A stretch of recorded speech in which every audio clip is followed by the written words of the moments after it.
Swami Sarvagananda, honored guests, ladies and gentlemen, it's my great pleasure to be with you today and to talk to you about the Christian perspective on interreligious dialogue and its relationship to other religions.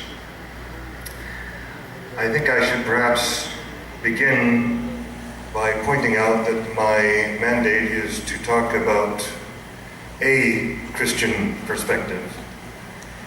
And in that context, it's appropriate to point out that I am not a priest, I'm not a minister, I'm not a pastor, but I am a practicing Christian and have been for the most part of my life.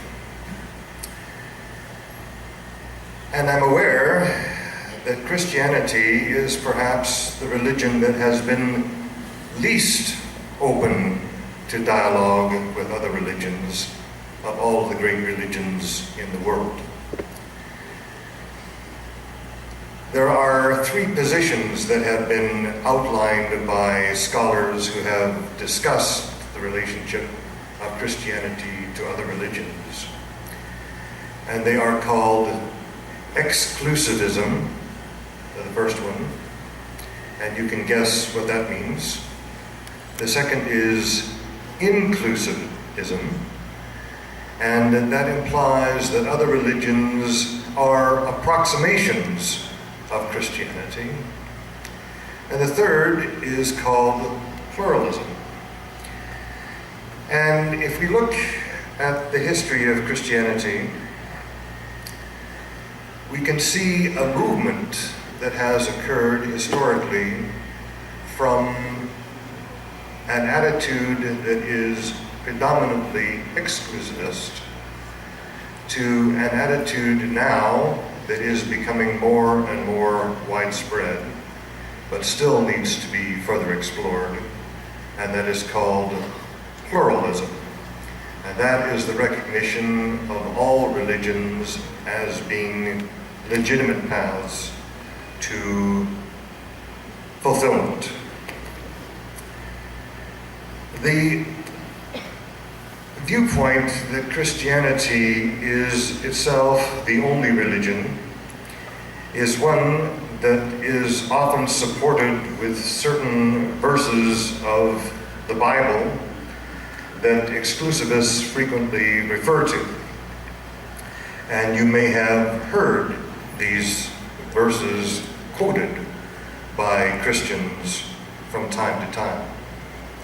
One verse from the New Testament book of Acts says, "There is one God and one mediator between God and man."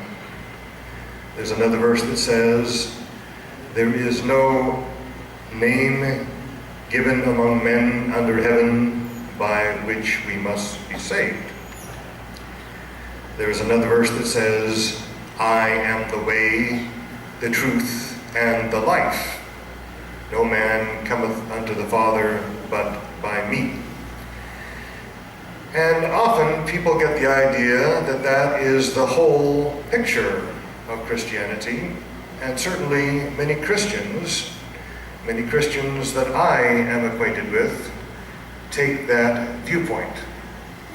I would say that they haven't read the Bible in its entirety when they draw that conclusion, because there are other verses which enlighten us to other perspectives. I'll give you a couple of examples of them. In the book of Mark,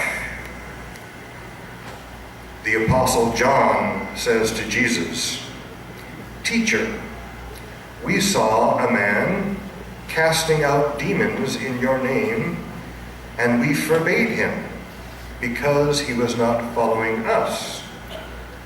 But Jesus said, "Do not forbid him, for he that is not against us is for us."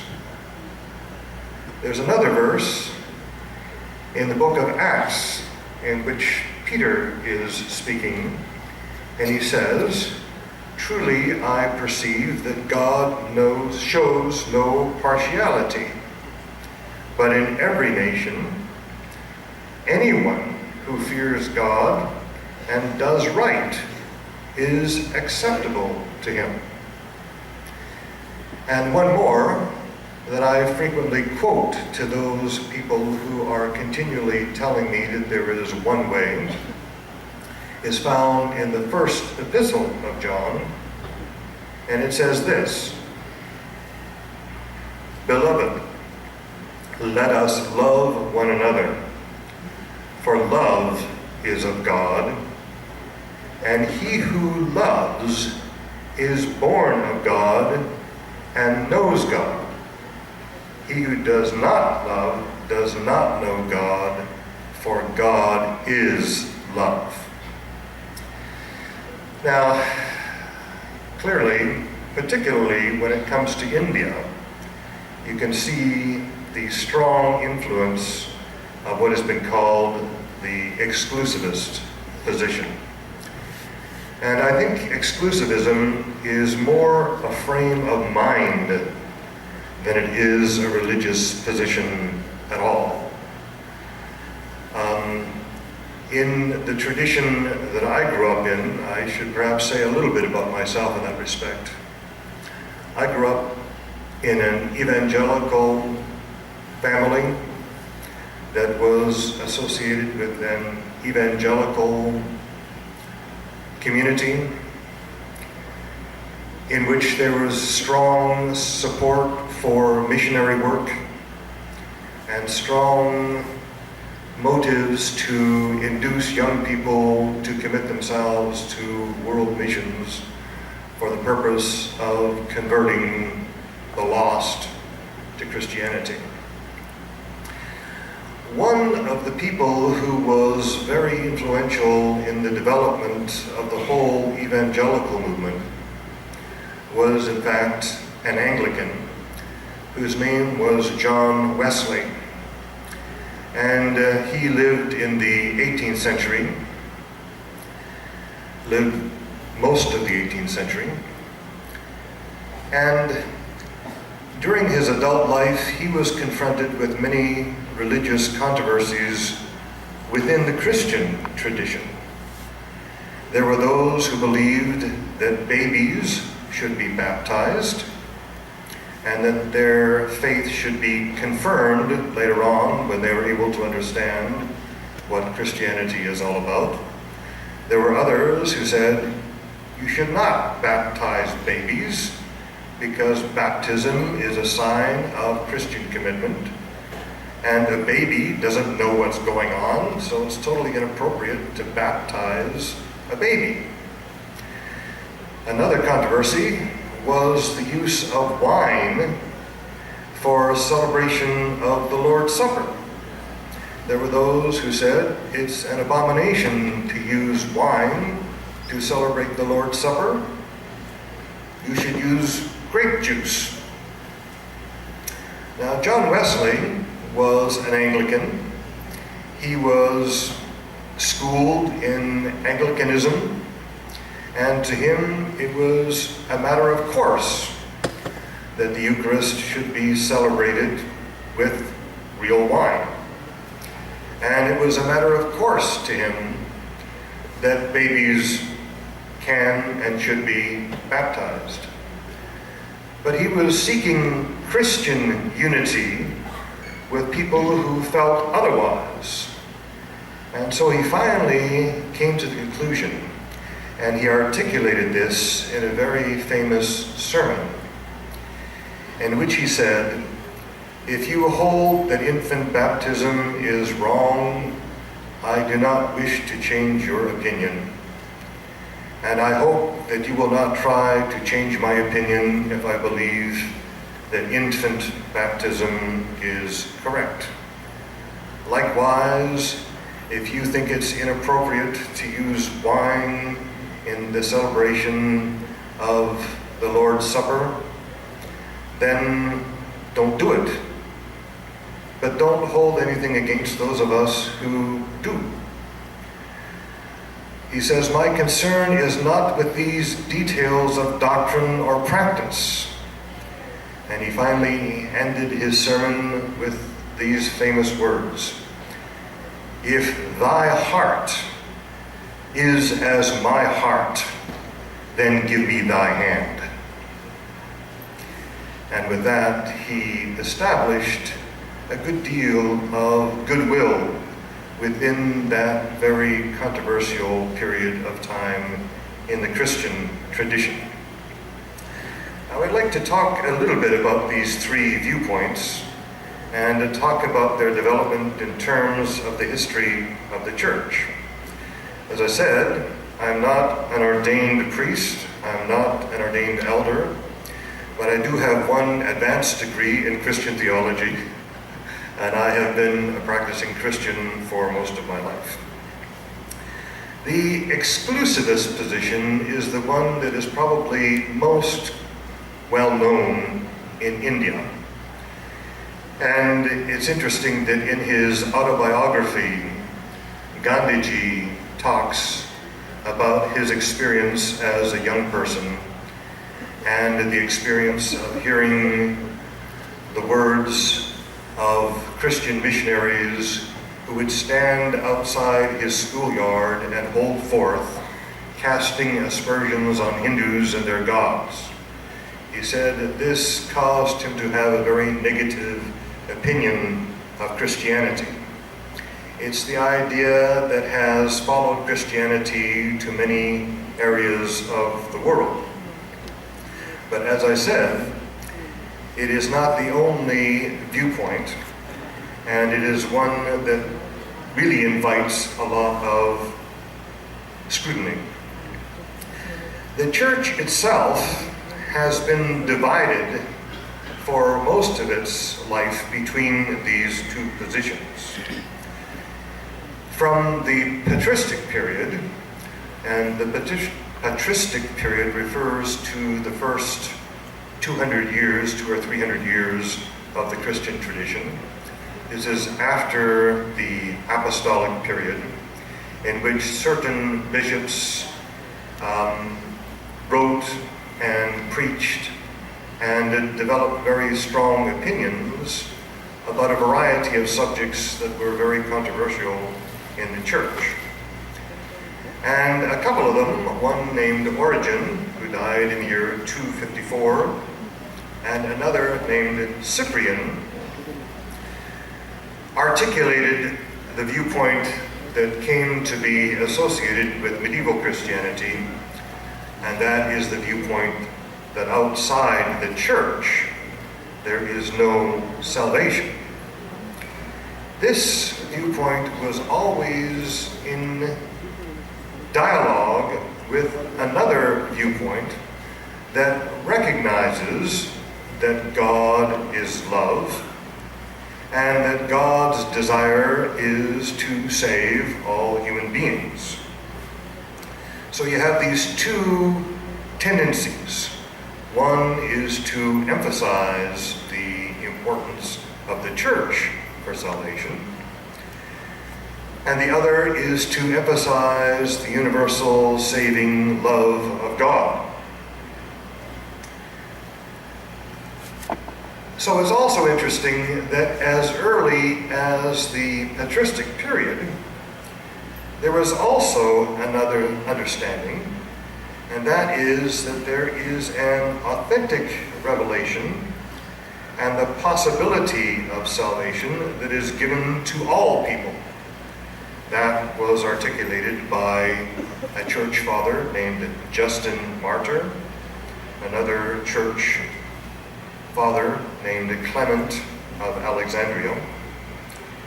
And Clement of Alexandria, in fact, talked about what he called the seminal word that is given by the grace of God to all people, so that all who live by this seminal word are already Christians, even if they have never heard of Jesus or the church. So in this earliest period, there is these two opinions that are continually being expressed by different persons. Now, all of this came to be changed when Christianity became the official religion of the Roman Empire in the 4th century. At that time, Christianity became the state religion, and popes were not just leaders in matters of faith, they were political leaders. And the security of the empire was linked to the security of the church, so that the enemies of the state were also regarded as enemies of the church. This period, which was also a period in which European Christendom found itself threatened by forces of Islamic expansion, both in the East and in the West, and the period of the Crusades in the 11th to the 13th centuries was a period in which this idea of the universal salvific plan of God was eclipsed by the idea of the necessity of the church for salvation. It was also fairly widely recognized that the church had pretty well been disseminated throughout the known world, which was really Europe. So, in a document expressed in one of the great church councils called the Council of Florence, in 1431, the statement is made that all heathen, all Jews, all heretics, and all schismatics who live outside the church are lost. And as early as the year 1215, the church re-articulated the statement of Cyprian in the 4th century that outside the church there is no salvation, and it adds the words, at all. Now, this whole idea could be supported with the view that Christianity is the religion of the world as we know it.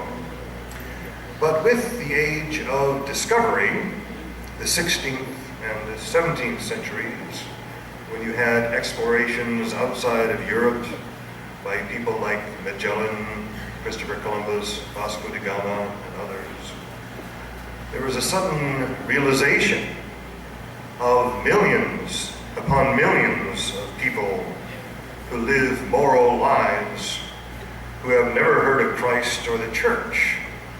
And the question arises, are they condemned to hell?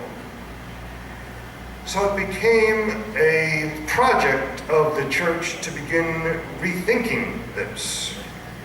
And in the 16th century, in the years 1545 to 63, in another famous council of the church called the Council of Trent, the statement was made that if so-called pagans could not be baptized in water, they could implicitly be baptized through desire.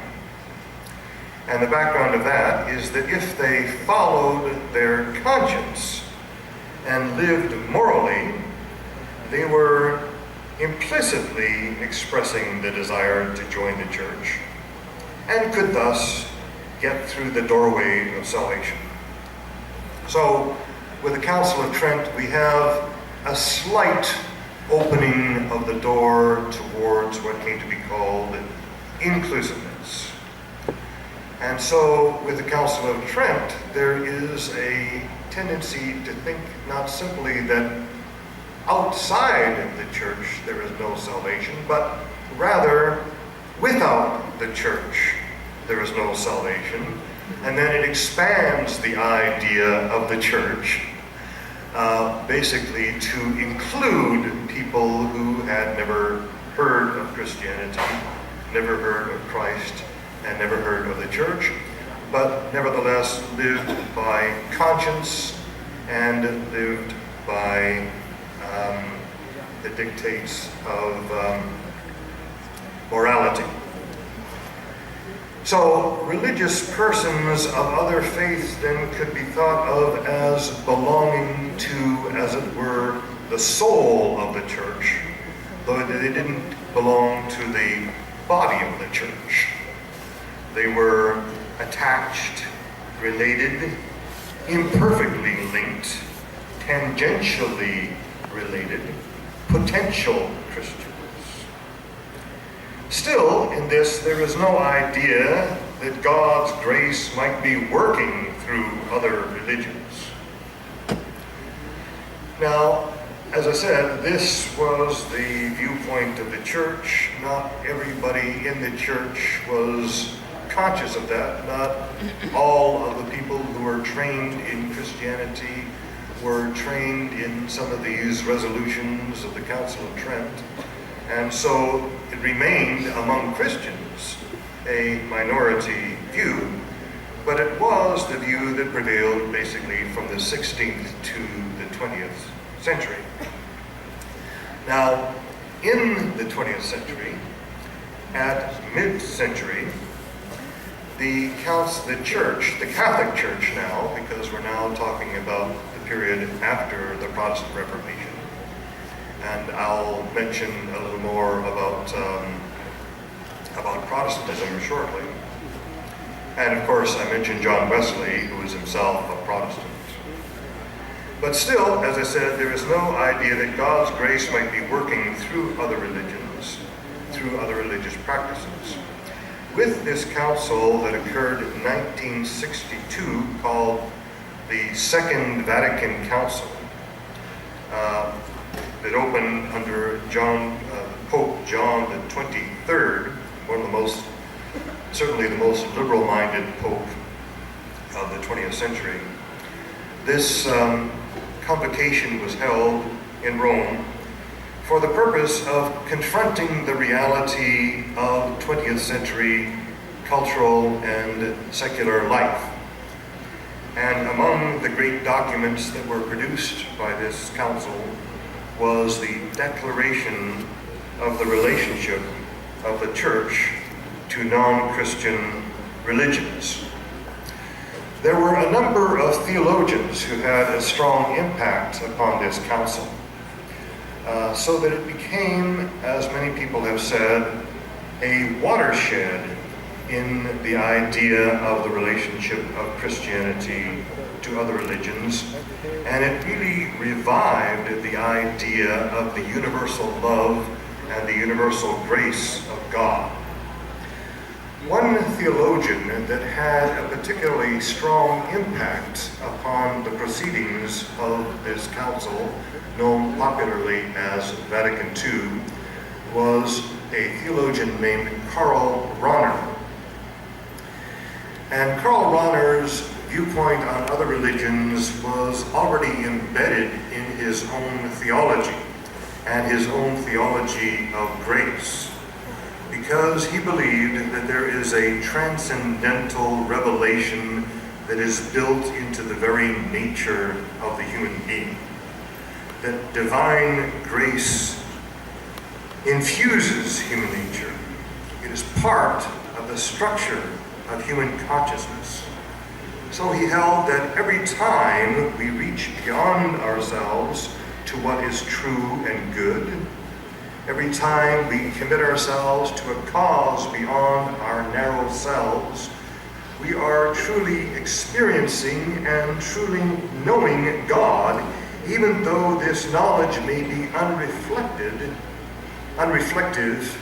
unthematic, and not yet objectified.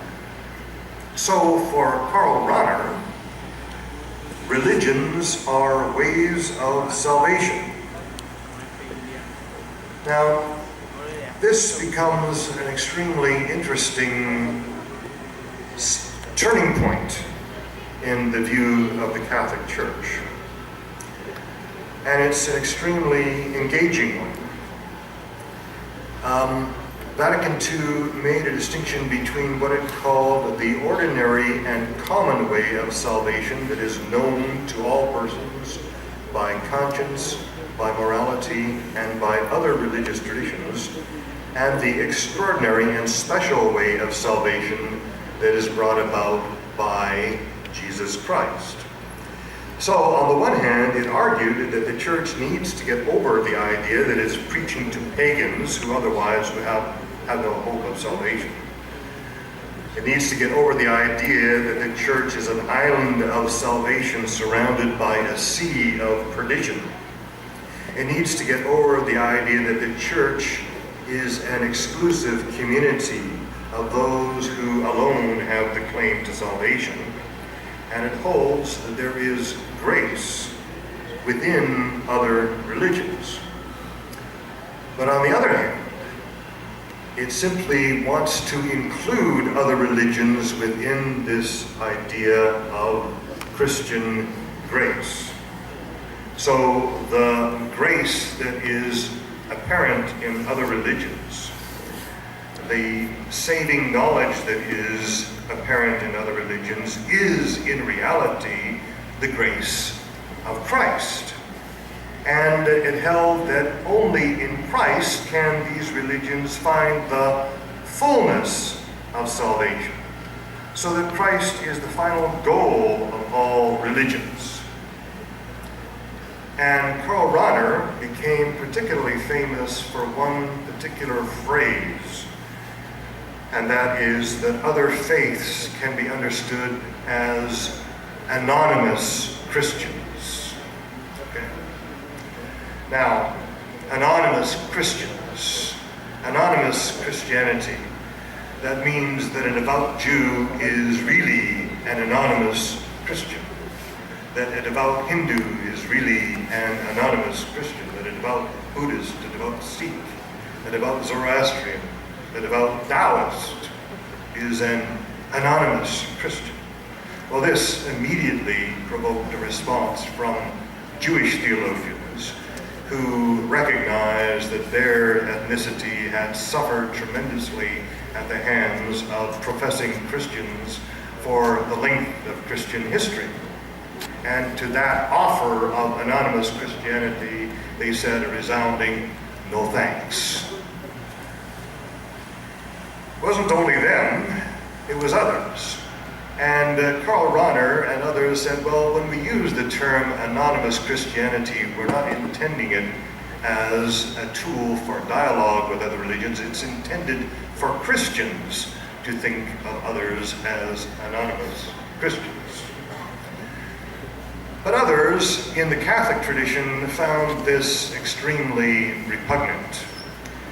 And it's an interesting thing about Catholic theology. In order to teach Catholic theology in a Catholic university, you have to be licensed by the church to teach Catholic theology. And there was one rather famous theologian whose name was Hans Kuhn, who was particularly disturbed by this idea of anonymous Christianity. And even before he made that proclamation, his license to teach Christian theology in a Catholic university was revoked by the official church. But it's a very interesting claim that he makes even as a Catholic theologian. He had tenure at Tübingen University, so they couldn't stop him from teaching because it is a state university. But they had the privilege of claiming that his thought is not official Catholic theology. But it's interesting what he says. He says that this idea of anonymous Christians is a theological fabrication that sweeps the whole of good-willed humanity into the back door of the Holy Roman Church, and thus tries to save the formula that outside the church there is no salvation. Well, as I said, the church has not responded positively to such criticism. Problems like this have led to the third position, which I adhere to, and which I think needs to be further extended, and which Christians today are beginning to embrace in larger numbers, and that is the viewpoint of pluralism. One of the most influential theologians who have taken this position is a man named John Hick, H-I-C-K. He's an Englishman who was raised in the Anglican tradition, and I would say raised marginally in the Anglican tradition without much really deep commitment to it, who reports in his chapter in a book called God Has Many Names that his early religious life was the height of boredom. But as an adult, he had an encounter with Jesus in which he became what we call today a born-again Christian. And he owned Jesus Christ as his own Lord and Savior. He testified to this conversion experience at a young age. But then, living in the city of Birmingham, England, which, as you know, is an extremely pluralistic city with many Sikh temples, Jain temples, Hindu temples, mosques, and so on, he found himself making friends with people of other faiths and worshiping with them in their places of worship. And he underwent what he called a second conversion. And he calls it something similar to the Copernican revolution. Now, anybody acquainted with the history of science knows that before Galileo, the history of the church and science basically accepted that the earth was the center of the universe. Likewise, John Hick said that those who are converted to Christianity are naturally inclined to think of Christianity as the ultimate truth. If you are converted to a religion, you must think it is true, otherwise you wouldn't convert to it. But with his experience of the actual worship of God in other temples, in other places, and his encounter with people whose life and practice were different from his own, but in whom he can find a strong sense of fellowship, he realized that Christianity could no longer be the center. God is the center. In fact, he didn't even want to simply call it God. He would say that he recognized from his study of the history of religions that God is sometimes understood in personal terms and sometimes understood in impersonal terms. So he would rather call it the divine reality. That divine reality, he said, is the center around which the planets, like Christianity, like Islam, like Hinduism, like Judaism, like Buddhism, all revolve. So he said that the idea of anonymous Christianity offered a charitable extension of the sphere of grace to people who had formerly been regarded as beyond the pale. But it is not adequate. It has provided traditional Christians with a bridge to authentic dialogue, but he said it is not enough to admire the bridge. The point is to cross the bridge. And so in order to cross the bridge, he said, experiences like his own need to be encouraged among Christians. It's also interesting that another figure who figures in this viewpoint is a man named Wilfred Cantwell Smith. He was a professor of history of religions at Harvard University. And he was also an expert in Islam. And from not only his knowledge of the history of Islam, but his encounter with devout Muslims, he understood that what to him is the center of religion is to persons of other religions the center of their religion. And so he wanted to endorse this idea of a viewpoint that goes beyond a narrow understanding of Christianity, or even as Christ as the center, and wanted to extend the idea of dialogue within Christianity to other religions.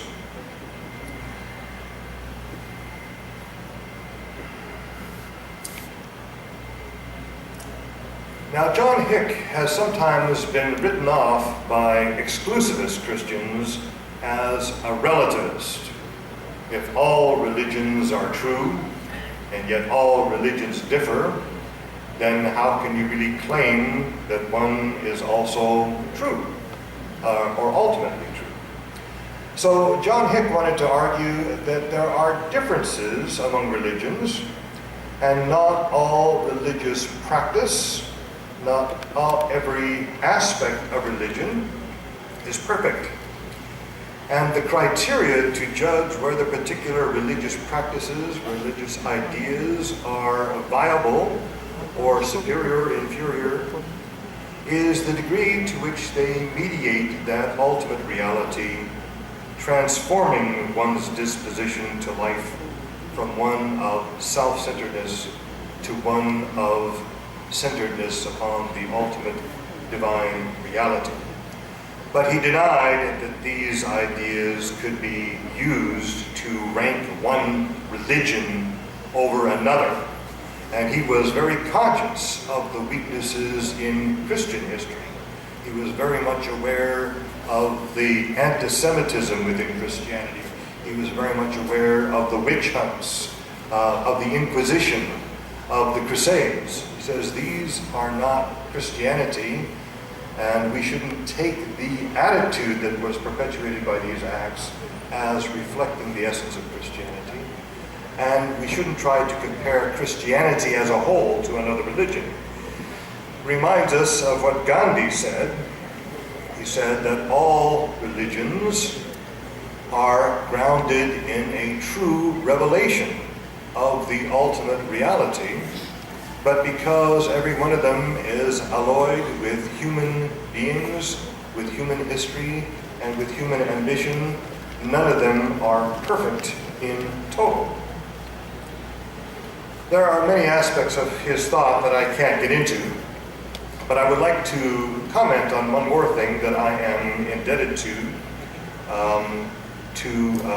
Swami Bhajanananda, who I met the day before yesterday, and to his wonderful little booklet on the harmony of religions, in which he articulates Ramakrishna's and Vivekananda's idea of universalism.